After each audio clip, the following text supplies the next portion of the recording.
Bonjour et bienvenue dans cette vidéo où nous allons parler de la plateforme Martha AI.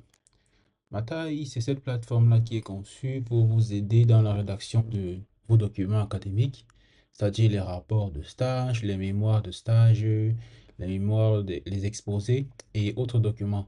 L'idée ici est de vous aider à réduire déjà le temps de recherche qui est souvent très long parce qu'il faut aller fouiller dans différentes plateformes à gauche et à droite. Également réduire le stress que tout cela va incomber.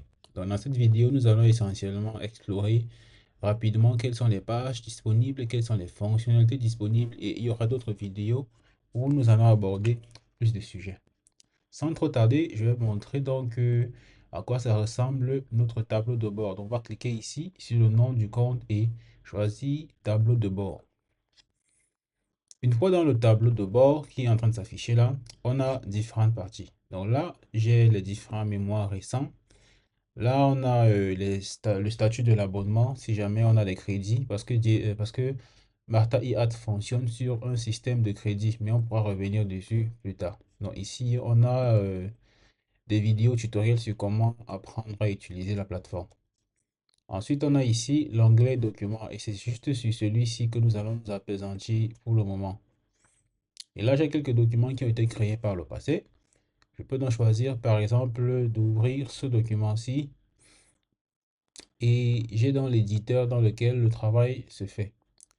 Maintenant ici, on a de découvrir comment cet éditeur fonctionne. Premièrement, on a déjà l'éditeur en lui-même qui est juste similaire à ce qu'on a quand on utilise une plateforme comme Word. Donc, on peut écrire ici sans problème. Cet éditeur offre un ensemble de fonctionnalités comme par exemple l'amélioration du texte avec l'IA, la recherche ou bien le fait de dessiner un diagramme. Mais ça, on pourra revenir dessus plus tard également. Donc là, on a la fonctionnalité exporter pour exporter le document en PDF ou en Word. Il s'agit ici d'exporter tout ce qui est présent dans l'éditeur en fait, y compris les tableaux, les liens et tout. Donc là, on peut choisir de réécrire. Et je vais revenir sur cette fonction plus tard. Réécrire et continuer.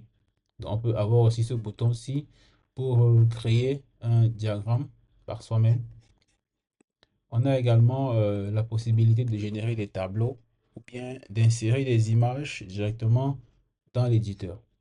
Maintenant, du côté gauche ici, nous avons un onglet qui s'appelle Détails, qui permet essentiellement de voir une sorte de résumé ou du moins de voir la liste des détails du document, c'est-à-dire le titre par exemple du mémoire, la filière, le statut du mémoire, le mode de rédaction. Est-ce que c'est automatique ou une mode de rédaction assistée?